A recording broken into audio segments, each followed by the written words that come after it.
तर मित्रांनो आज आम्ही चाललो होते म्हणजे मळ्यात. तर किती दिवस झाले तरी ह्यांचा कोणचा भात आता झोडूचाच होता अजून.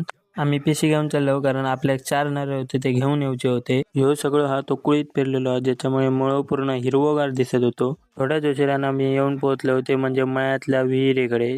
मोटर बंद झाल्यामुळे पाणी सगळा कुळदाक लावचाच राहिलेला. तर थोड्या उशिरानं काका येणार होते आणि मोटर चालू करणार होते.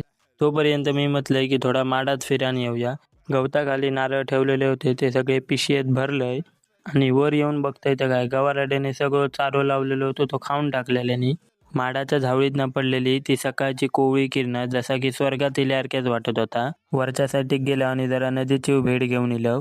थोड्या उशिरान मोटर सारखे करून काका इले त्यांनी खोलल्यानी आणि काय त्या केल्यानी आणि थोड्या उशिरान पाणी काय त्या एकदाचा चालू झाला.